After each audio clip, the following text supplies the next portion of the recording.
ये सरकार कम घोषणा सरकार ज़्यादा है। प्रशासनिक व्यवस्था तो आप उदयपुर देख लीजिए, अलवर देख लीजिए, टोंक देख लीजिए। क्या प्रत्याशी को भी अलग से बजट दिया जाता है कांग्रेस सरकार में? जय हिंद, मैं मणिकांत गरेरी और आप देख रहे हैं आज का भारत। आज हम विद्याधर नगर विधानसभा के सेक्टर 21 में है। ये सेंट्रल स्पाइन एरिया है। यहाँ से थोड़ी दूर पर विद्याधर नगर थाना भी है। इधर हम लोग ग्राउंड रिपोर्ट कई दिनों से कर रहे हैं और आज हमें मौका मिला इस 21 नंबर वार्ड में ग्राउंड रिपोर्टिंग का। तो एक कैफ़े है, यहाँ पे हम लोग बैठे हुए थे, आमजन भी काफ़ी थे, तो हमने सब कुछ लोगों को इकट्ठा किया और एक साथ इकट्ठा किया कि हम थोड़ा इस चुनावी चर्चा कर सके कि क्या रियलिटी है इस विधानसभा की। ग्राउंड रिपोर्ट में क्या कहती है जनता कि किसके तरफ रुझान ज़्यादा है। यहाँ से दोनों कैंडिडेट का नामांकन भर चुका है क्योंकि कल ही लास्ट डेट था नामांकन का।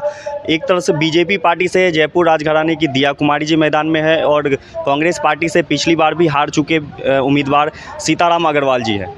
तो हम जनता की राय जानेंगे और यहाँ आपको देखने को मिलेगा कि ग्राउंड रिपोर्ट में क्या चल रहा है। नमस्कार सर, आपका नाम? मेरा नाम राजेंद्र मीणा। और सर, विद्याधर नगर में आप क्या माहौल देखते हैं, किसके पक्ष में है? विद्याधर नगर में शुरू से ही बीजेपी का ही माहौल रहा है और आगे भी बीजेपी का ही माहौल रहेगा। सर, आपको क्या लगता है विद्याधर नगर में क्या माहौल है? विद्याधर पार्टी का दबदबा देख रहे हैं? विद्याधर नगर में देखा जाए तो बीजेपी का गढ़ रहा है शुरू से ही। 15 साल से यहाँ बीजेपी की सीट रही है और आगे भी उम्मीद यही है कि बीजेपी अच्छी बहुमत से यहाँ से जीत रही है आज। और अब तो बीजेपी में कोई मान लो विवाद भी था, अदर भी था, तो ये सारी चीज़ें कैंडिडेट चेंज होने पे ख़त्म हो जाती है। और आज ये है कि बीजेपी ये सीट निकाल रही है जनता के रुझान से भी और हम सबके उससे भी कि बीजेपी अच्छी बहुमत के साथ ये जीत रही है आज। आप क्या माहौल देखते हैं विद्याधर नगर में? सर, बीजेपी का माहौल है। बीजेपी का बिल्कुल। आपको क्या लगता है सर, विद्याधर नगर में क्या माहौल चल रहा है? सर, बीजेपी का ही माहौल है क्योंकि 15 साल से पहले भी यहाँ बीजेपी था और आज भी बीजेपी का गढ़ है ये पूरा विद्याधर नगर। सर, आप किस तरह से देखते हैं विद्याधर नगर का माहौल क्या कहता है अभी? कौन से पार्टी? विद्याधर नगर में मुख्यतः दो पार्टियां चुनाव लड़ रही हैं। कांग्रेस की तरफ से सीताराम जी अग्रवाल चुनाव लड़ रहे हैं जिन्होंने कल अपना पर्चा दाखिल किया था, और भारतीय जनता पार्टी से इस राजघराने की दिया कुमारी जी चुनाव लड़ रही हैं। उन्होंने भी अपना नॉमिनेशन दाखिल कर दिया है।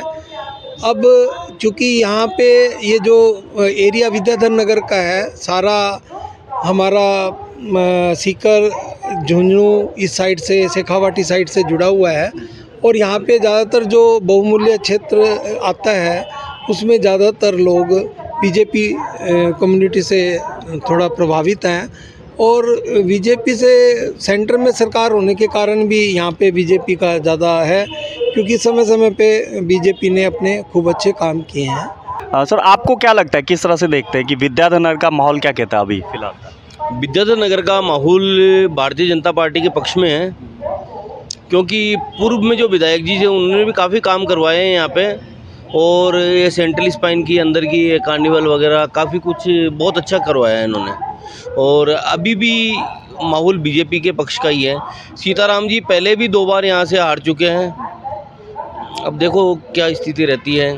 तो जहाँ तक हम देख रहे हैं अभी कि जैसे ही ये गढ़ माना जाता है बीजेपी का और लगातार परिसीमन 2008 के बाद 3 बार से लगातार चुनाव हुए हैं 3 विधानसभा विद्याधर नगर में, और इस पर लगातार जो है बीजेपी के विधायक का ही कब्जा रहा है, बीजेपी पार्टी का ही कब्जा रहा है। तो जितने लोग बैठे हुए सब लगभग बीजेपी की बात कर रहे हैं, तो ये सही बात है कि ये मजबूत किला माना जाता है बीजेपी का। सर, एक चीज़ और बात करना चाहेंगे कि बीजेपी क्यों, कि लगातार बीजेपी आ रही है, क्या बीजेपी का इतना अच्छा कार्य है? क्योंकि कुछ समस्या भी है विद्याधर नगर के, तो आपको क्या लगता है कि फिर बीजेपी क्यों? छोटी मोटी समस्याओं को अगर देखा जाए तो छोटी मोटी समस्या तो है, लेकिन बड़ी समस्या ऐसी कुछ विद्याधर नगर में नहीं है और विद्याधर नगर में अच्छा विकास हुआ है। पहले यहाँ पर किशनपोल विधानसभा क्षेत्र लगता था। जब से विद्याधर नगर विधानसभा यहाँ पे बनी है तब से बीजेपी का ही यहाँ पे वर्चस्व रहा है और बीजेपी का ही बहुमत रहा है और आगे भी बीजेपी का ही रहेगा क्योंकि ये बीजेपी का किला है, गढ़ है और यहाँ पे बीजेपी के कार्यकर्ता बहुत सक्रिय हैं और अच्छी संख्या में हैं। कांग्रेस से सीताराम अग्रवाल जी ने दावा ठोका है यहाँ से, तो किस तरह से आप देख रहे हैं कि सीताराम अग्रवाल जी इस किला को भेद पाएंगे इस बार? सीताराम जी का कहना बड़ा मुश्किल है क्योंकि ऑलरेडी 2 बार तो वो हार चुके हैं और फिर उन्होंने कोई भी काम यहाँ पे ऐसा कुछ किया नहीं है, और कांग्रेस का कुछ यहाँ पे है भी नहीं, और यहाँ पे इतनी कोई परेशानियाँ भी नहीं है, काम भी नहीं है, काम सब विकास के हो रहे हैं, हो चुके हैं। कुछ छोटी मोटी परेशानियाँ तो हैं ही, पानी की समस्या है और है, वो तो दूर हो रही है और होती रहेगी, कोई भी सरकार आएगी। छोटी समस्याएं हैं क्योंकि ये डेवलप एरिया है, लेकिन शेखावाटी से जुड़े होने के कारण सब तरीके से सबके माइंड में बीजेपी ही है। सीताराम अग्रवाल जी अभी दावा कर रहे हैं कि हमने कांग्रेस मतलब विधायक नहीं रहते हुए भी क्षेत्र में विद्याधर नगर में विधानसभा क्षेत्र में 800 करोड़ रुपए का काम करवाया। तो ये कैसे संभव हो पाया? विधायक नहीं रहते हुए 800 करोड़ एक बड़ा रकम है सर। नहीं, 800 करोड़ रुपए का उन्होंने काम करवाया, किस मद से करवाया? क्या उनको मतलब कांग्रेस के प्रत्याशी थे पहले वो? क्या प्रत्याशी को भी अलग से बजट दिया जाता है कांग्रेस सरकार में? हाँ, नरपत सिंह राजवी के मद से काफ़ी पैसा यहाँ खर्च हुआ है। पानी के लिए बहुत अच्छा पैसा उन्होंने खर्च किया है, हर वार्ड में बोरिंगें लगी है और 500 से ऊपर बोरिंगें यहाँ पूरे विद्यानगर क्षेत्र में नरपत सिंह जी ने पानी के लिए खर्च करी है। काफ़ी टंकियाँ भी बनवाई है। अब नरपत सिंह जी का क्या था कि नरपत सिंह जी का बिजी शेड्यूल होने की वजह से पब्लिक के बीच में नहीं आ पाते थे, और ये सीताराम जी घूमते रहते थे यहाँ पे, और किसी भी चीज़ का मैं उद्घाटन करवा रहा हूँ क्योंकि मौजूदा सरकार कांग्रेस की थी। बाकी अगर इन्होंने कराया तो किस मद से कराया, ये मद तो बताएं कि किस मद से पैसा सही कह रहे हैं आप। मेरे हिसाब से तो हारे हुए विधायक प्रत्याशी को तो कोई मद मिलता नहीं है। इस बार केंद्रीय नेतृत्व ने परिवर्तन कर दिया है प्रत्याशियों का, जीते हुए भी प्रत्याशी बदल दिए। जैसे ये एक उदाहरण है, विद्यानगर नरपत सिंह जी जीते हुए कैंडिडेट, उनको ट्रांसफ़र करके दूसरी जगह से टिकट दिया। और झोटवाड़ा में भी ऐसा हुआ है, शेखावत जी हारे हुए थे पिछले बीजेपी के, उनको भी केंद्रीय मंत्री से रिप्लेस किया गया उम्मीदवारी का। तो उन सीटों पर काफ़ी विरोध का सामना करना पड़ा है पार्टी को, और बीजेपी एक अनुशासित पार्टी मानी जाती है, लेकिन इस बार वो चीज़ देखने को नहीं मिला। और लेकिन ऐसी क्या वजह है कि विद्याधर नगर सीट पर कोई विरोध देखने को नहीं मिला है? क्या ये जो दिया कुमारी जी का चेहरा है, क्या कितना प्रभावशाली है? विद्याधर नगर के अंदर कार्यकर्ता हैं जो बीजेपी के हैं, पार्टी के हैं, वो बिल्कुल सक्रिय हैं और अच्छे कार्यकर्ता हैं, वो विरोध नहीं करते। उनका जो नेतृत्व है वो नरेंद्र मोदी जी स्वयं करते हैं। उनका जो नेता है वो कमल का फूल है, उनकी तरफ से कोई भी चुनाव लड़े वो उनके साथ रहते हैं और आगे भी रहेंगे। दिया कुमारी जी जयपुर की बेटी है, उनका स्वागत है यहाँ बहुत बहुत, और उनको हम भारी मौत से जीत के भेजेंगे, उनको अच्छे वोट हम देंगे और हम उन्हीं को वोट देंगे, दिया कुमारी जी को। सर, आपका क्या कहना है इस पर कि इस सीट पर प्रत्याशी के बदलाव होने के बावजूद कोई विरोध नहीं हुआ है? विरोध तो भाजपा में कुछ सीटों पे ही हुआ है, बाकी परिवर्तन देखिए आप हर जगह पे होता है। पिछले टाइम गुजरात में देखिए, आज राजस्थान में चुनाव हो रहे हैं, अदर स्टेट में तो वहाँ भी परिवर्तन आ रहा है, नए चेहरे लाए जा रहे हैं। जो कार्यकर्ता 15-15, 20-20 साल से कार्य कर रहे थे उनको मौका दिया जा रहा है। तो ये अच्छी बात है एक पार्टी के लिए भी, एक संगठन के लिए भी कि अभी हम लोग विद्यानगर विधानसभा की बात कर रहे हैं, और जहाँ तक आप सबने यही बताया कि यहाँ पे बीजेपी का दबदबा है और ये सीट शायद बीजेपी निकाल ले आसानी से। लेकिन हम बात करते हैं कि गहलोत सरकार भी दावा कर रहे हैं कि हम 150 प्लस सीट जीत करके राजस्थान में एक 30 साल का जो रिकॉर्ड है वो हम तोड़ने जा रहे हैं और सरकार रिपीट कराने वाले हैं। तो आप इससे कितना सहमत हैं? सर, मन की भावना तो कुछ भी हो सकती है, पर जो कांग्रेस सरकार ने पिछले 5 सालों में तुष्टीकरण की राजनीति करी, बहुत ही मतलब निंदनीय थी। एक तरफ तो आप मुआवजे वाली बात आती है, तो वह कन्हैया का जब मर्डर हुआ था सरेआम बाज़ार के अंदर, दुकान के अंदर, तो उसको आज तक कोई मतलब मुआवजा दिया गया तो कुछ नए के बराबर दिया गया। और यहीं जयपुर में 2 मोटरसाइकिलें आपस में भिड़ी, तुष्टीकरण के तुरंत उसको 50 लाख रुपए का पैकेज तुरंत दिया गया। तो इस प्रकार से तुष्टीकरण काफ़ी किया है। लास्ट के टाइम इन्होंने किया, मैं ये बांट रहा हूँ फ्री की रेवड़ियाँ, काफ़ी बांटने की कोशिश करी, पर पब्लिक का रुझान मुझे नहीं लग रहा कि गहलोत की तरफ जाएगा। गहलोत सरकार तो ये भी है कि ये कह रहे हैं कि हमने इतना काम किया है कि हमारा काम बोलता है, और इस बार हम रिपीट करवाएंगे सरकार। तो आपको क्या लगता है, ये जो इतनी सारी दावा कर रहे हैं कि मुफ्त में हमने योजना चलाई गरीबों के लिए, उसका रियल में कुछ इम्पैक्ट पड़ेगा वोटरों के साथ? कांग्रेस से जुड़ पाएंगे वो वोटर? कांग्रेस सरकार पिछली बार सत्ता में ये कह के आई थी कि हम 10 दिन के अंदर किसानों का कर्जा माफ़ कर देंगे सरकार बनते ही, और अभी तक कर्जा माफ़ हुआ?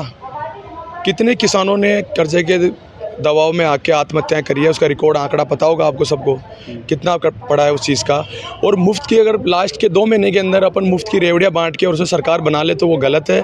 वादे पिछली बार भी की थी, पिछली बार किसान ठगा हुआ महसूस किया था और इस बार ये गरीब लोग ठगा हुआ महसूस करेंगे। इतनी सारी जो मुफ्त योजनाएं हैं, इस पर आपका क्या कहना है? गहलोत सरकार ने जो मुफ्त योजनाएं चलाई थी, तो क्या वोटर को नहीं लुभा पाएंगे ये? विद्यानगर में सब ज़्यादातर वोटर जो है वही बात कर रहे हैं कि बीजेपी। कांग्रेस की शुरू से ही परंपरा रही है घोषणा करने की। ये सरकार कम, घोषणा सरकार ज़्यादा है। घोषणा करके सरकार में आ जाते हैं, बाद में देने के नाम पे कुछ नहीं है। सबसे बड़ी समस्या आज राजस्थान की आप क्या समझते हैं? सबसे बड़ी समस्या है बेटियों की। जो आज हमारी बेटियां सुरक्षित नहीं हैं, इस गहलोत सरकार में कहीं भी हमारी बेटियां सुरक्षित नहीं हैं। रोज़ के बलात्कार हो रहे हैं, बहुत बुरी कांड चल रहे हैं, बच्चों के साथ अन्याय हो रहा है। कन्हैया कांड जो हुआ उदयपुर में, वो सबसे जग जाहिर है। तो ये कुछ कार्य करते नहीं हैं, करने के बाद ये होता है जैसा है आपके सामने है। उसका परिणाम यही है, खाली घोषणा से सरकार नहीं आएगी, कुछ करना पड़ेगा। एक चीज़ और कि राजस्थान में आप लोग क्या देखते हैं कि परिवर्तन होगा इस बार? जो ट्रेंड चल रहा है, हर एक 5 साल में यहाँ की जनता जो है सरकार बदल देती है, तो क्या लगता है यही ट्रेंड चलता रहेगा इस बार? इस बार भी ऐसा ही कुछ देखते? परिवर्तन होगा, बिल्कुल परिवर्तन होगा। जनता ने मन बना चुके हैं और गहलोत सरकार ने इसको बीमारू राजस्थान बना दिया है। बहुत भयंकर हालत ख़राब है किसानों की, महिलाओं की, और मतलब तुष्टिकरण की राजनीति जो गहलोत ने पूरा जो उनका जो घड़ा है वो भर चुका है। और अब आने वाली 25 तारीख को ये सरकार जा रही है। सर, गहलोत सरकार 5 साल अभी थी, पिछले 5 साल से गहलोत जी की सरकार थी, तो इसमें राजस्थान में प्रशासनिक व्यवस्था कैसी थी, वो इस पर आप कुछ बोलना चाहेंगे? प्रशासनिक व्यवस्था तो आप उदयपुर देख लीजिए, अलवर देख लीजिए, टोंक देख लीजिए, ये सारे इतने उदाहरण हो चुके हैं कि व्यवस्थाएं कहाँ आपको नज़र आई। और रही बात प्रशासनिक व्यवस्था कम्प्लीटली फेल रही, चाहे वो पेपर लीक हो, अदर कई ऐसे मामले रहे हैं, उनमें सब में ही रही। परिवर्तन का सवाल है तो देखो, पिछली गवर्नमेंट में भी गहलोत साहब ने इन्हीं चुनावों के समय इसी तरह के उदाहरण पेश किए थे, फ्री योजनाएं दी थी, फ्री योजनाओं के साथ में कई बार वो किया, फिर भी बीजेपी आई और भारी बहुमत के साथ बीजेपी आई। इस बार भी वही इतिहास दोहराने जा रही है कि वही भारी बहुमत के साथ बीजेपी यहाँ सरकार बना रही है। गहलोत साहब अपनी लीग पे चलते हैं और बीजेपी अपनी लीग पे, और जनता है वो उसी लीग से हटकर भारी बहुमत के साथ बीजेपी को वापस स्थापित कर रही है इसमें। तो आपने देखा कि आज हम ग्राउंड रिपोर्ट में हमारे साथी हैं, इनके साथ हमने बात किया। काफ़ी अनुभवी लोग भी, इधर थोड़ा फोकस, काफ़ी अनुभवी लोग भी लग रहे हैं, इन्होंने काफ़ी चुनाव देखे होंगे, अपने अनुभव को भी साझा किया हमारे साथ। तो इससे तो यही पता चल रहा है, जो है वो आपके सामने है, आप देख सकते हैं। और क्या लगता है आपको कि ये विद्याधर का जो बीजेपी, विद्याधर विधानसभा जो बीजेपी का गढ़ है, वो गढ़ इस बार भी कायम रहेगा या सीताराम अग्रवाल जी इस गढ़ को भेद पाएंगे?